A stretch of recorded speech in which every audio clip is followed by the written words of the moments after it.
Hello everyone. We are so grateful to the Lord once again for this evening. God has given us another chance to share the word of God. Before we begin, I would like to pray. Our dear Heavenly Father, we thank you for this evening. We are before you asking your grace and mercy. We are not qualified to stand before you, Lord.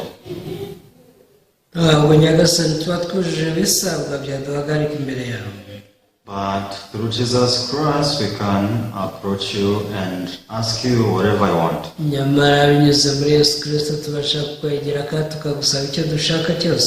So, Father, if we don't listen to the word of God continuously, our hearts can dry.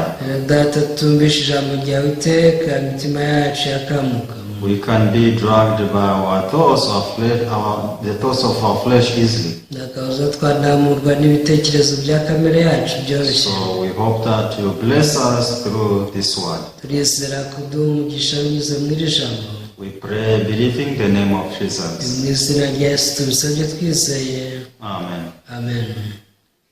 This evening we are sharing from the book of Romans, chapter 6, from verse 15.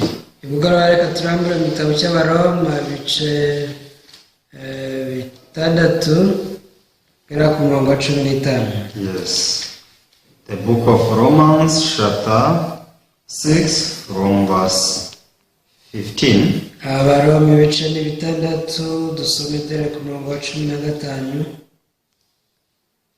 What then shall we sin because we are not under law, but under grace? Certainly not.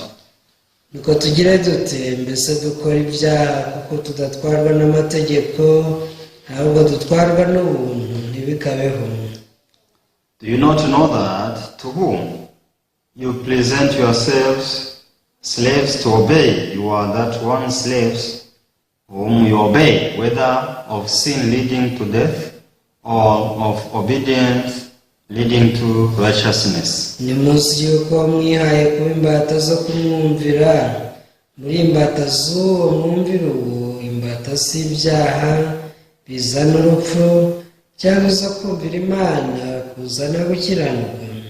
But God be thanked that through you were slaves of sin, yet you obeyed from the heart that from of a doctrine to which you were delivered.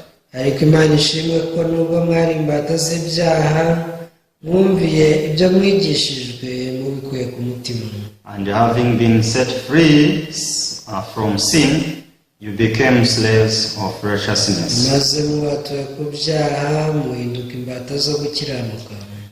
Yes. As people live, they really want the true change in their lives.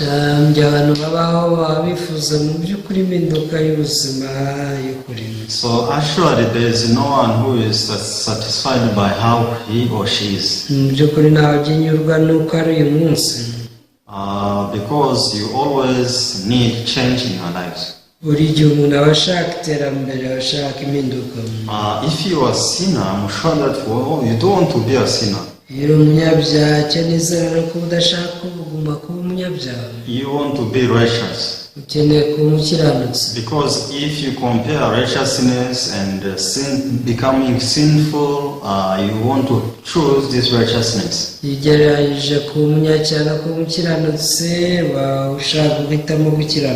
So that is the reason why every day, every time we want the change in our lives.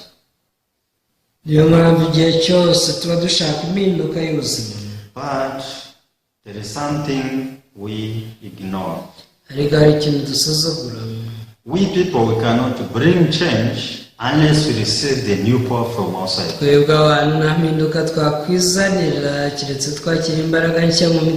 So unless we receive this new power, we cannot move towards the true change.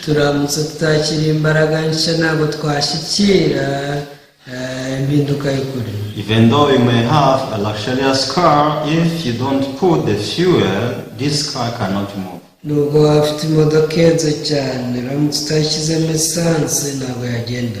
So however you can try to start this car cannot make a movement. ko wagerageza kwatsa iyi modoka ntabwo yapfa rwose yatse. So that is the reason why it needs something precious from outside of it. Niyo mpamvu hari ikintu cy'igiciro bikeneye kitaba muri yo igomba kwakira. Because even though this car was made, it was not made with the system which can make it move even if it doesn't consume fuel. Bitewe n'uko iyi modoka iba yarakozwe igakorwa idafite ubundi buryo bwayigendesha uretse kuyishyiramo esanse. But when you know that you have to put fuel so that I can move, this car will function very well. Niyo mpamvu iyo umenye ko nta mahitamo iba ifite keretse kuyishyiramo esanse, nawe ushyiramo ibitoro nyine kugira igende. So people who drive, they know this rule. Abatwara imodoka bazi ko irari ihame. Yes, my car is very expensive. Bati imodoka yanjye kuko irahenze cyane. My car is very nice. Ni nziza cyane. But if I don't have fuel, I cannot move with this car. Ariko ndamutse nashyizemo amavuta ntabwo nabasha kuyitwara. So likewise, we are people who are not made with righteousness. Burya natwe turi abantu bataremanwe gukiranuka. So we are people who are born with the sinful nature. Ahubwo turi abantu baremanwe kamere y'icyaha. But however, we have this knowledge that people cannot meet God with this sinful nature. Ariko ubumenyi tuba tufite ko nta muntu wahura n'Imana n'iyi kamere y'icyaha. Because God is righteous, God is holy. Kubera ko Imana ari ikiranuka kandi yera. So we know this, that with this sinful nature we cannot stand before God. Tuba tubizi ngo hamwe n'iyi kamere yacu y'ibyaha ntiyahagarara imbere y'Imana. So that is the reason why we live our day life wishing to be righteous. Niyo mpamvu tuba ubuzima bwacu bwa buri munsi twifuza kuba abakiranutsi. So because we want to be accepted by God. Tuba twumva dushaka ko Imana itwemera.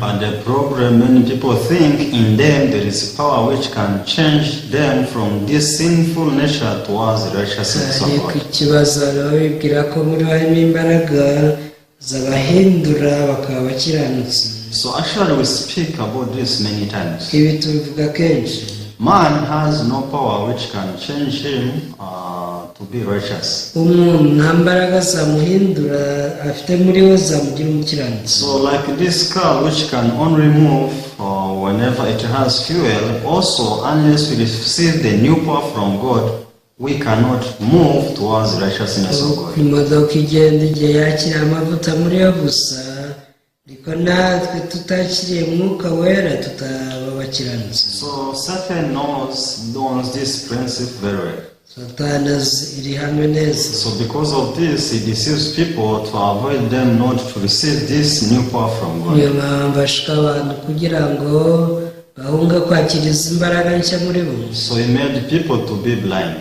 Yahumishije abantu. And they trust themselves so much. Ibi bituma biyizera cyane. Verbally, they say that they believe in God. Umuntu bavuga ko ari abizera. But heartily, they believe in themselves. Ariko mu mitima yabo ari abantu biyizera So gusa. since they live the life of trusting themselves, they cannot receive anything from God. Kubera ko baba biyizera gusa nta kintu na kimwe ushobora kwakira kiva ku Mana. So because they think that they are able to change by themselves. Bumva ko bashoboye kuba bakwihindura. Even though everything from God is free, but people, they live without receiving anything from God. Nubwo iby'Imana byose bari ubuntu, ariko abantu babaho nta hantu bahuriye n'ubwo buntu. So God supplied His holiness, His righteousness for free. Imana ishyikiriza gukiranuka kw'abera kandi bibahera ubuntu. But people, they hold themselves and they trust themselves and they live with this sinful nature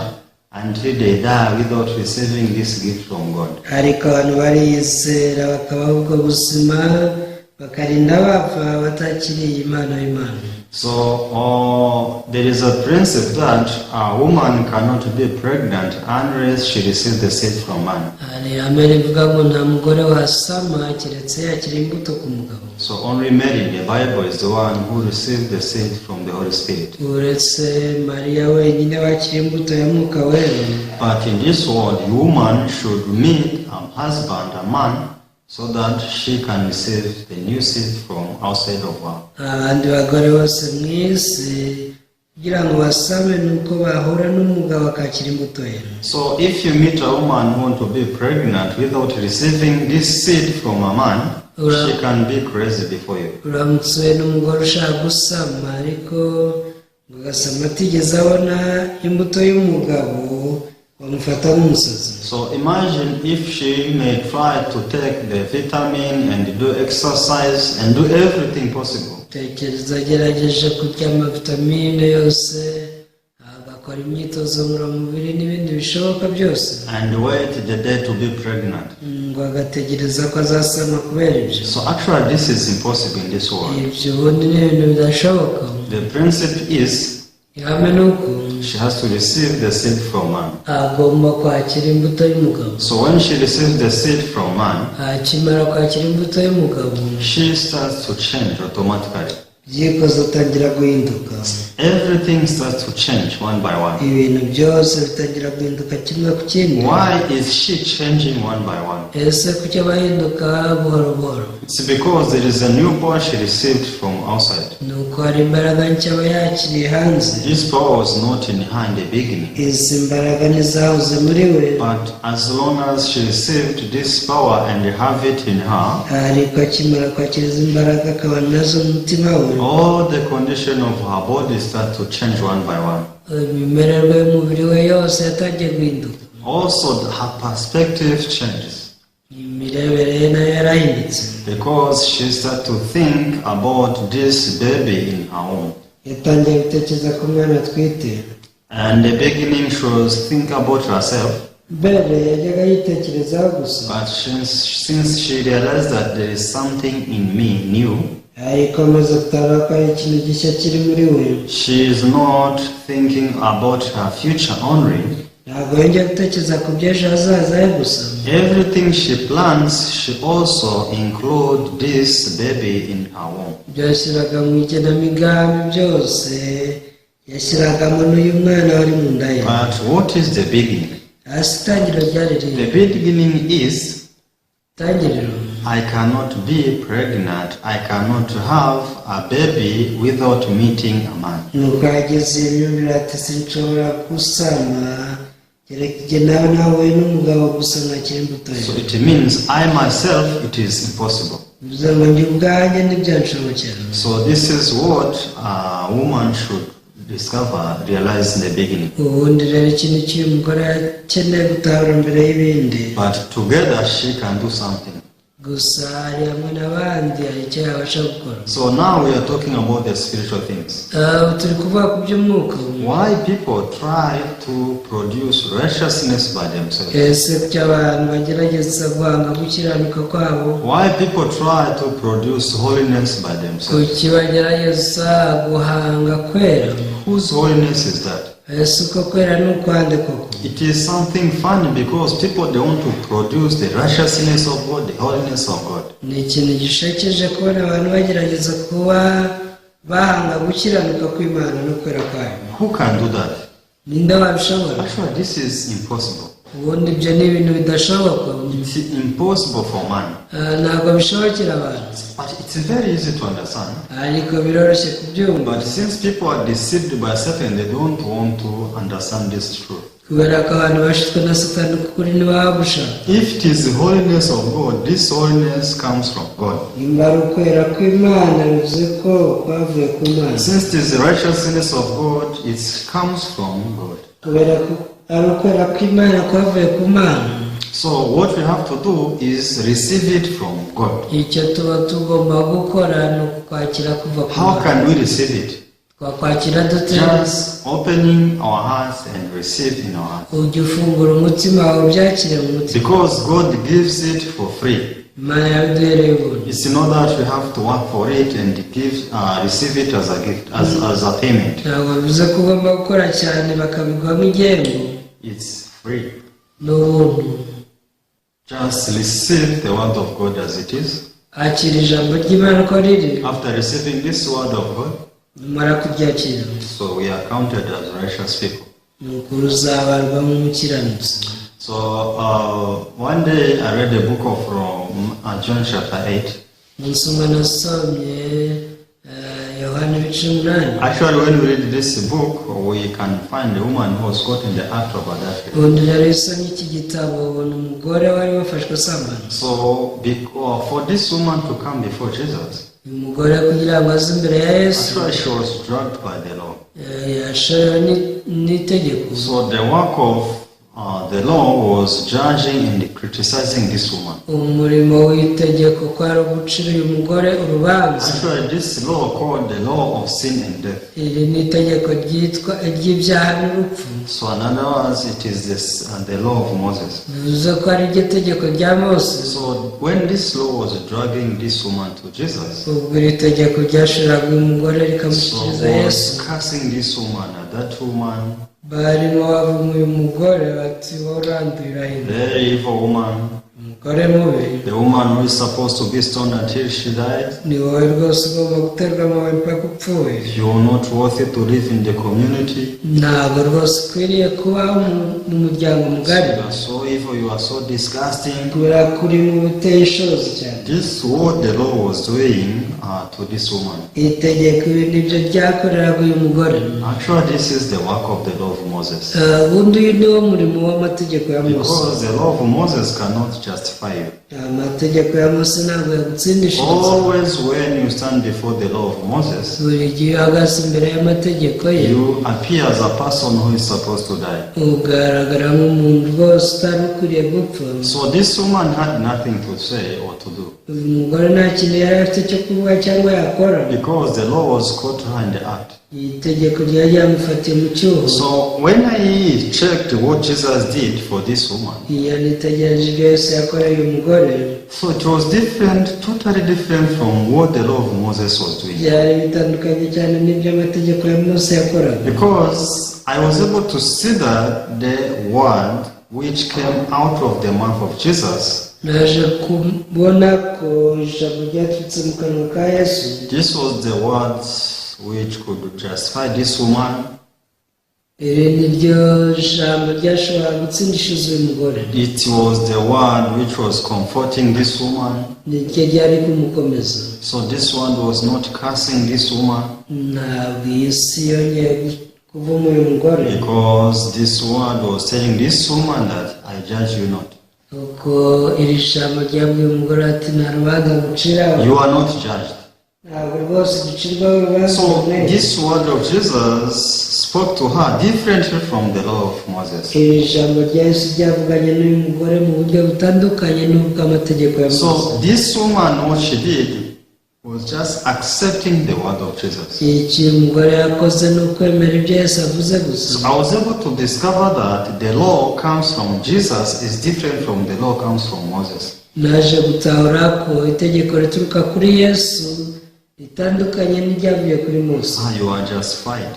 Waratsindishirijwe. You are not judged anymore. Ntabwo rwose ugicirwaho urubanza. You are a woman who is righteous and holy as I'm holy. Uri umugore wera kandi ukiranuka nkanjye. Actually, though it was not understandable it was not fitting the thoughts of this woman. Mu by'ukuri nubwo ibi bitahuzaga n'ibitekerezo by'umugore, But this woman was able to receive this promise of Jesus. kandi umugore yakira isezerano Yesu yamuhaye. So you can imagine, you can take that picture when this woman was going back home.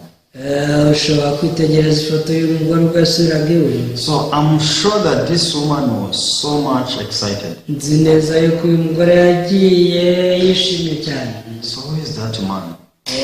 Uriya mugabo twahuye n'imwe. How am I not judged? ngo nta teka ngiciriweho. How can I become righteous? What did I do? Did I do? Ese nabaye umukiranutsi gute? Niki nakoze ngo mbeho? So I was waiting to be stoned until I died. Bice nari ntegereje no guterwa amabuye mpaka mpfuye. This man told me that I'm not judged. Ariko uyu mugabo yambwiye ngo sincirwaho iteka. I'm holy, I'm righteous. Ngo ndera ndi umukiranutsi. So actually this woman was the slave of sin. Uyu mugore yahoze ari imbata y'ibyaha. She was being criticized by the law. Amategeko yahoraga amunenga. She was being judged by the law. Yahoraga acirwa urubanza She was n'amategeko. tormented by sin so much in her heart. Yaratotezwaga cyane mu mutima we. When sin was telling her that you are a sinner, you are a sinner, you are evil, she was also accepting her heart. Icyaha cyamubwatsi uri umunyacyaha nawe yarabyemeraga. Yes, I'm evil because I was caught in the act of adultery. Akaba ati nibyo kuko ndi mubi dore nanafashwe nsambana. But when she received the new law from Jesus, ariko ubwo yakiraga itegeko rishya rya Yesu, this new law delivered her from this domain of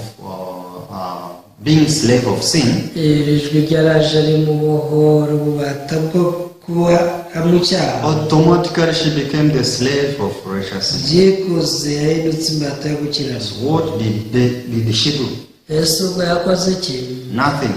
nta kintu. Just accepting what Jesus told her. yakoze ubusa gusukuye ko yaremeye ibyo Yesu yamubwiye. Just accepting the promise of Jesus. yemeye isezerano rya Yesu. So the law was telling her that you are judged, you are evil, you die. itegeko ryanga turi mu buryo bwose ugomba gupfa. But when she received the promise of Jesus that you are not judged, ariko cyakira isezerano rya Yesu rivuga ngo nta gucirwaho iteka, automatically everything changed in her life. byikoze ibintu byose byahindutse mu buzima. Actually, such stories of the Bible teach us how the true change can come in our life. ubundi rero izi nkuru zitwigisha uburyo twagira impinduka y'ukuri mu buzima. So we can see that these people, Bible is talking in the book of Romans chapter 6. dushaka kubona ko abantu birirwa mu Baroma ibice 6 They are not people from Rome. ntabwo ari ab'i Roma. So also they represent us, I and you. ahubwo ni abantu bahagaze mu mwanya wanjye n'uwawe. When we read verse 16, Bible says, 16 biragira iti, do you not know that to whom you present yourselves slaves to obey, you are that one slaves whom you obey, whether a sin leading to death or of obedience leading to righteousness. Baroma ibice 6 umurongo wa 16, muzi yuko mwihaye kuba imbata zo kumwumvira, muri imbata zo mwumvira uwo, imbata z'ibyaha bizana urupfu, cyangwa izo kumvira Imana kuzana gukiranuka. So actually here Bible is talking about the slave. bivuga ku mbata. Who is a slave? Let's think about it. ese imbata cyangwa umucakara ni muntu ki? So when you are a slave, iri imbata, so you have no right at all. nta burenganzira nawe ukigira. So the right is only of your master. uburenganzira shobuja niwe uba ufite. Yes, you are hungry, igihe ushonje, but you can only eat when your master allows. ntabwo bivuze ko wajya kuko ushonje kereka shobuja bikwemereye. You are tired. urananiwe. Yes, you are tired, but you can take rest. You cannot take rest unless your master allows. ariko ntiwajya kuruhuka keretse shobuja bikwemereye. So all the rights belongs to your master. rero amahirwe yose n'uburenganzira bwose bari ibya shobuja. So likewise we became the slaves of sin. natwe twahindutse imbata z'ibyaha. So the slave must obey his master. kandi umucakara imbata n'umuntu wumvira shebuja cyane. So what does sin do to the people? icyaha gikorera ikinyokamuntu. So sin condemns us. icyaha gicira abantu iteka. So if you are the slave of sin, ubaye uri imbata y'icyaha, you have no authority to say that you are righteous. nta butware uba ufite bwatuma uvuga ko uri umukiranutsi. Only what you will be able to say is that I'm a sinner. icyo wabasha kuvuga ni kimwe gusa, ni ukuvuga ngo ndi umunyabyaha. So you cannot say I'm righteous. Yes, you are still under the domain of sin. ubaye uri mu cyanya gisa n'ibyaha, ushobora kuba ko uri umukiranutsi. Because you have to compromise with your master. kuko ugomba kumvira shobuja. So if master says that you are a sinner, Iyo shobuja avuze ati uri umunyacyaha, you will accept in your heart, say, yes, my master, I'm a sinner. ujye uvuga uti nibyo databuja ndi umunyacyaha. So if your master says that you are qualified to die, Hari shobuja navuga ati rwose wowe uwa gupfa, so you will reply saying, yes, my master. uzavuga uti nibyo databuja. Everything is yes to your master. Kuri shobuja ikintu cyose ugomba kukiriza na yewe, That is a slave. uwo niwe mucakara. But what does Bible says? Hasi Bibiliya ivuga ngo iki? So we were the slaves of sin. Twari imbata z'ibyaha, But Bible says, ariko biravuga ngo when we were the slaves of sin, ubwo twari tukiri imbata z'ibyaha, we had to obey our master who was a sin. twagomba kumvira databuja ariwe cyaha. But Bible is saying, Ariko Bibiliya iravuga ngo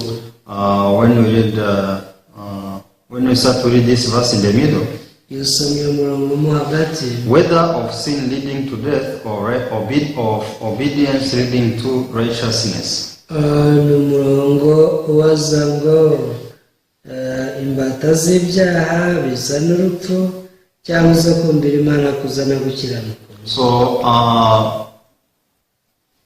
depends on whom you obey, you are slaves of him. Bigendeye ko wumvira buryo uri imbata ye. So if you obey sin, you are of a sin. Nimba wumvira icyaha bivuze ko uri umunyacyaha, If you obey the righteousness, you are of the righteousness. ariko nimba wumviye gukiranuka uri umukiranutsi. Where does sin comes from? Icyaha gituruka he? Sin comes from Satan. Icyaha kiva ku mubi Where Satani. does righteousness comes from? Naho se gukiranuka kuva he? This righteousness of God comes from God, as I said. Nako kuva ku Mana nkuko nabibabwiye. So you can check in your spiritual life. None genzura ubuzima bwawe bw'umwuka. Who is your master? Ese shobuja ni muntu ki? Is your master sin or righteousness? Ese shobuja ni ibyaha cyangwa se ni ugukiranuka? So actually this is clear. Ubundi ibi birasobanutse. What do you confess in your day life? Ese iyo watura mu buzima bwawe bwa buri munsi watura iki? Do you confess sin or you confess righteousness? Ese watura icyaha cyangwa watura gukiranuka? Do you say that you are a sinner or you daily say that you are righteous? Ese ujya uvuga ko uri umunyacyaha cyangwa uvuga ko uri umukiranutsi? So if you cannot dare to confess the righteousness of God, Nimba utabasha kuvuga gukiranuka kw'Imana, if you always confess sin, nimba buri gihe ibyo watura ari ibyaha, it means you speak according to your master. bivuze ko n'ubundi uvuga ibyo shobuja Your ashaka. master is sin. Burya shobuja bwawe ari icyaha. But Bible here says, verse 17, Ariko 17 birayavuze ngo but God be thanked that though you were slaves of sin, yet you obeyed from the heart that form of doctrine to which you were delivered. ariko Imana ishimwe kuko nubwo mwari imbata z'ibyaha mwumva ibyo mwigishijwe mubikuye ku mutima. Yes, you were the slaves of sin. Mwahoze muri imbata z'ibyaha. One day the new doctrine came to you. Igihe kimwe haza itegeko rishya, So you were taught this doctrine, uraryiga, and by the grace of God you received this doctrine. ku buntu bw'Imana wakirira itegeko rishya. So with this doctrine you changed your domain.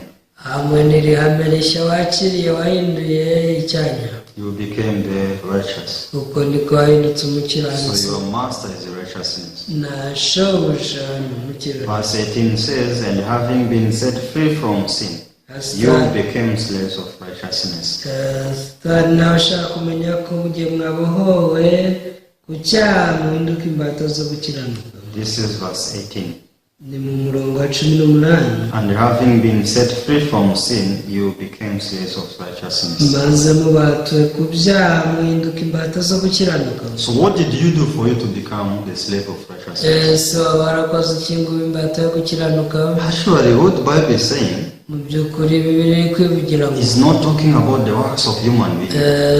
ntabwo ishaka kuvuga ku by'umuntu nk'umubiri. If you read this chapter very well, Ntabwo usoma iki gice neza witonze, you can realize that becoming the slave of righteousness uzatahura ko kuba imbata yo gukiranuka is just confessing as God is confessing. ari ukwatura ibyo Imana ivuga. If God tells you that you are free from sin, Imana nikubwira ko wabaho icyaha. so if you are the slave of righteousness, will you say, yes, my master, I'm free from sin? nimba waramaze kuba imbata yo gukiranuka uzavuga uti nibyo databuja narabatuwe icyaha. So when this woman was set free by Jesus, ubwo uyu mugore yabohorwaga na Yesu, so actually she became free in her heart. umutima we yarabohotse cyane. She was no longer accepting what sin was telling her. ntabwo yari acyongeye kwemera ibyo Satani cyangwa se icyaha byamubwiye. This sin was telling her that you are qualified to die, you are evil, you are dirty. icyaha cyari kimubeshya kiti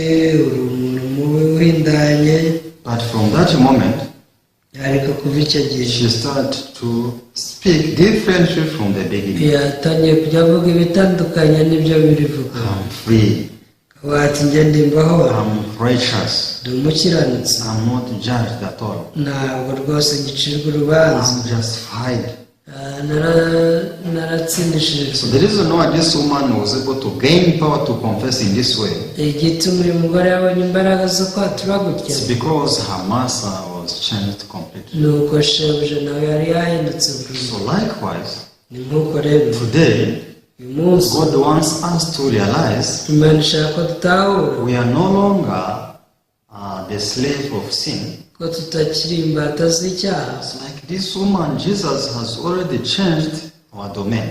uyu mugore Yesu yari amaze kumuhindurira icyerekezo. So we are the slaves of righteousness. twebwe turi imbata zo gukiranuka. So we are set free like this woman. uku niko twabahowe nk'uyu mugore. So we are not judged at all. ntabwo ducirwaho iteka wenda, We are free from sin completely. twabohotse icyaha by'iteka. This is what the Bible says. kuko uku niko birivuga. So if God tells you that you are free from sin, what will you say? Imana nikubwira iti wabahowe icyaha uzavuga ngo iki? If you really accept that God is your master, niwemera ko Imana ariyo shebuja by'ukuri, if you are really the slave of righteousness, nimba uri imbata yo gukiranuka nyabyo, means you are the slave of God, bivuze ko uri imbata y'Imana, you will not dare to say, no, I'm not free. ntabwo uzatinyuka kuvuga ngo hoya njye ntabwo ndabaho. Because always the slave speaks according to his master. buri gihe imbata zose zisubira mu byo shebuja avuga. So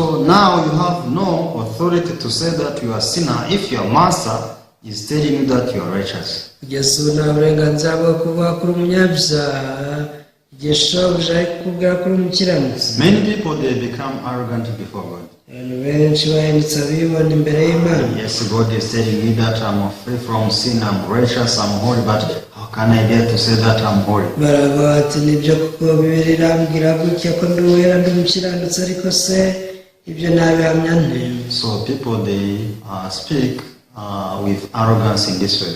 abantu bavugana ubwibone muri ubu buryo. But you have to check who is telling you this. ariko kugenzura uvuga ibyo It's God himself. ni Imana ubwayo. Can God lie? Yesu Imana irabeshya? No, not at all.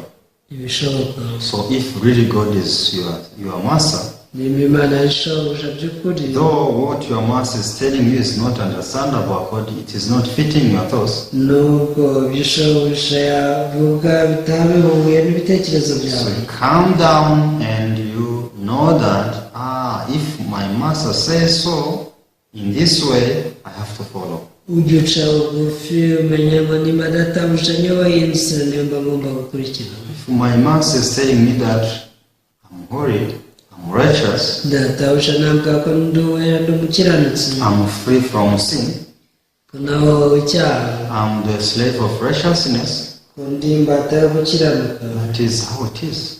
ubwo ni uko biba bimeze. Because this is the law from my master. iri ni itegeko ryavuye kuri data. This is how you must understand. uku niko ugomba It kumva. has nothing to do with our performance. nta biba bihuriye n'imikorere yacu. So in this way, this is how people, they can be free before God. ahubwo muri ubwo buryo uko niko abantu babohoka icyaha. So when we read the book of Romans chapter 8 verse 9, Abaroma igice cya 8:9. Here Bible says, but you are not in the flesh, but in the spirit, if indeed the Spirit of God dwells in you. Now, if anyone does not have the Spirit of Christ, he is not his. Abaroma igice cya 8:9 aravuga ngo ariko mwebwe ntimuri aba kamere ahubwo muri ab'umwuka niba umwuka w'Imana aba muri mwe, ariko umuntu wese utagira umwuka wa Kristo ntaba ari uwe. So when you receive this righteousness of God, the holiness of God, Iyo wakiriye gukiranuka kw'Imana no kwera kwayo, it comes together with the Spirit of God. bizanana na mwuka wera. So when you have this Spirit of God in us, Iyo ugize umwuka w'Imana muri wowe, so we are not of the flesh, but of the Spirit. ntabwo uba ukiri uwa kamere ahubwo uba uhindutse umwuka. So many people, they want to try their best to become spiritual. Abantu benshi bagerageza iyo bwabaga ngo babe abanyamwuka, So they are checking if they have committed sin or not. baba bagenzura nimba hari icyaha bakoze cyangwa ntacyo, They are checking if they are performing well in their churches. bakareba nimba koko bitwara neza mu rusengero. But actually, this has nothing to do with becoming spiritual man. Ariko mbabwije ukuri ibyo nta hantu bihuriye no kuba umunyamwuka. So being spiritual is just being contained with this new law from God. Kuba umunyamwuka ni ukunyurwa n'itegeko rishya. So if you have this new law from Jesus, that you are free from sin, you are not condemned, uramutse ubanye n'itegeko rishya ry'uko icyaha utagicirwaho iteka, this is enough before God. ibyo rero bihagije ku Mana. So I hope all of us, we know that we are no longer the slaves of sin, but we are the slaves of righteousness. Niringiye ko twese twabimenya ngo ntabwo tukiri imbata z'ibyaha, ahubwo twahindutse imbata zo gukiranuka. So if you are the slave of sin, the slave of Jesus, the slave of God, Nimba uri imbata y'Imana, imbata ya Yesu, you must accept any single law from Him. ugomba kwakira buri jambo ryose cyangwa itegeko riyiturutseho. You don't need to judge yourself.